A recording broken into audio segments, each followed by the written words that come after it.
गुरुबिक्स में आपका स्वागत है। आइए इस वीडियो में हम कुछ पर्टिकुलर फंक्शंस के इंटीग्रल देखें। तो सबसे पहला फंक्शन है 1/x² - a²। इसका इंटीग्रल होता है 1/2a log mod of x - a x plus a plus c। ये जो इंटीग्रल्स हैं आप एज ए स्टैंडर्ड रिजल्ट इसे अपने क्वेश्चंस में यूज कर सकते हैं। तो आइए इसे प्रूव करते हैं। Solution integration of dx upon x² - a²। मान लीजिए जो इसका इंटीग्रेशन है वो है I, तो हम लिख सकते हैं I is equals to integration of dx x² - a² को हम क्या लिख सकते हैं x - a into x plus a।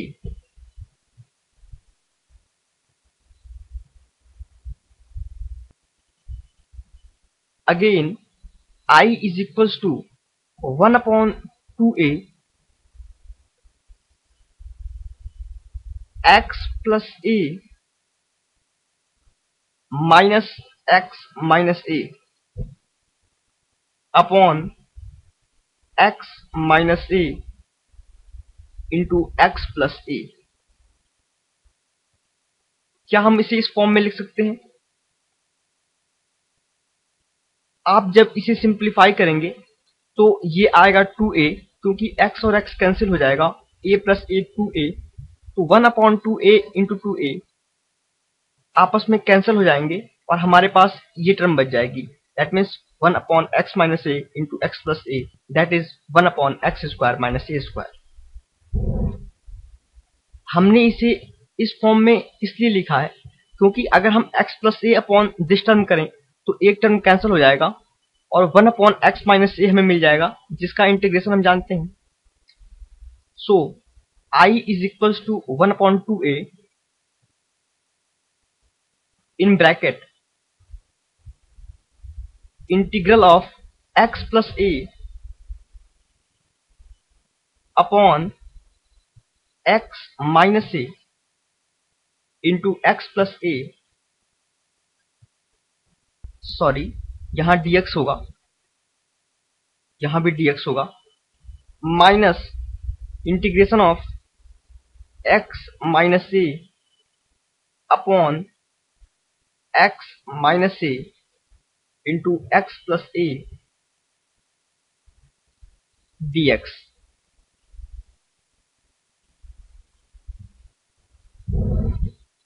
यहां से x प्लस a और x plus a cancel out हो जाएगा। सिमिलरली यहां से x माइनस a और x minus a cancel out हो जाएगा, तो हमारे पास क्या बचेगा I is equals to 1/2a into integral of dx upon x minus a minus integral of dx upon x plus a। हम 1/x का इंटीग्रेशन जानते हैं। 1/x dx का इंटीग्रेशन क्या होता है? log of mod x। तो सिमिलरली हम इसे 1/x का फॉर्म बना लें। दैट मीन्स हम मान लें कि जो x माइनस a है वो t है और x प्लस a क्या है? u है। तो हम लिख सकते हैं let x minus a is equals to t और x plus a is equals to u। तो यहां से dx क्या मिल जाएगा? This implies dx is equals to dt। Similarly this implies dx is equals to du। क्योंकि ये एक कांस्टेंट है तो इसका डिफरेंशिएशन 0 होगा, तो dx is equals to dt। Similarly dx is equals to du। अब हम इसे कैसे लिख सकते हैं? अब हम लिख सकते हैं I is equals to 1/2a into integral of dt। dx की जगह हम क्या पुट करें? dt और x माइनस ए की जगह हम क्या पुट करें, t, that means dt by T minus dx is equal to du in second case. तो dx की जगह हमने du पुट किया upon x plus A is equal to u।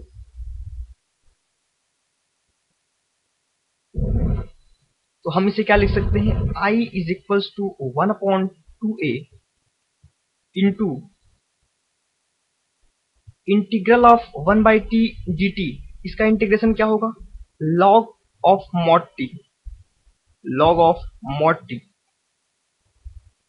Minus similarly integration of 1/u du क्या होगा, log of mod u।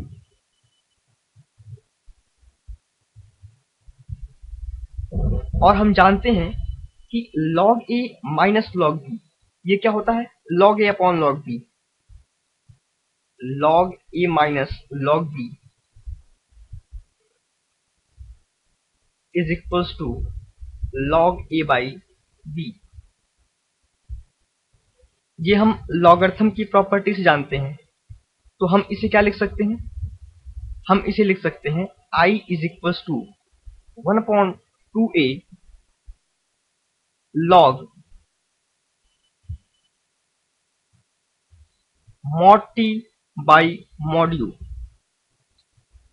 और t की value क्या है, t की वैल्यू है x minus a, similarly u की वैल्यू क्या है, x प्लस ए। तो I इज इक्वल्स टू क्या हो जाएगा, तो I इज इक्वल्स टू हो जाएगा 1/2a log mod t की वैल्यू क्या थी, x minus A. So 1/2a log mod of x minus A upon mod of x plus A. ये हमें मिल गया I is equals to, that means हमने ये देखा 1/x² minus A square dx का जो इंटीग्रेशन था वो है 1/2a log of mod x minus A upon log of mod x plus A. ये किसका इंटीग्रेशन है, ये इंटीग्रेशन है 1/x² minus A square dx का।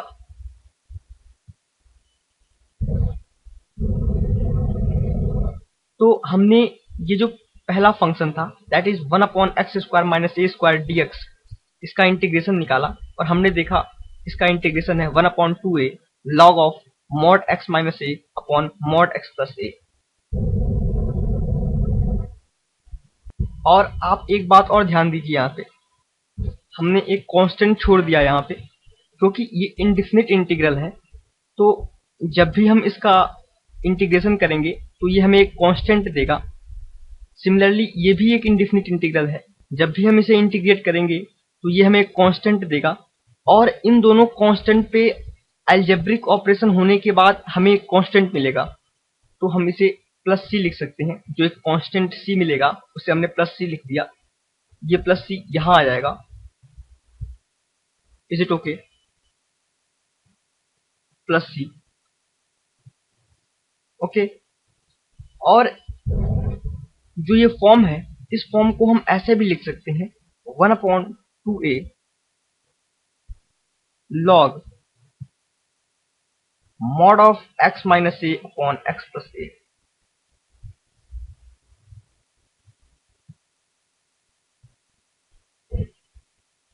इस फॉर्म को हम ऐसा क्यों लिख सकते हैं, क्योंकि इसका आउटकम हमेशा पॉजिटिव होगा, सिमिलरली इसका आउटकम भी हमेशा पॉजिटिव होगा। तो ये जो दोनों टर्म है वो हमेशा पॉजिटिव होंगे, दैट मीन्स log कुछ पॉजिटिव वैल्यू होगी। और यहां पर भी आप देख सकते हैं कि x minus A upon x plus ए कुछ भी हो, लेकिन जो आउटकम होगा वो हमेशा पॉजिटिव होगा। सो इस फॉर्म को हम ऐसे भी लिख सकते हैं। और एक कांस्टेंट जो आया है इंटीग्रल कांस्टेंट, इसे भी हम ऐड करेंगे प्लस सी, ओके। आप ध्यान रखिए कि इनडेफिनिट इंटीग्रल में हमेशा एक कांस्टेंट आता है प्लस सी।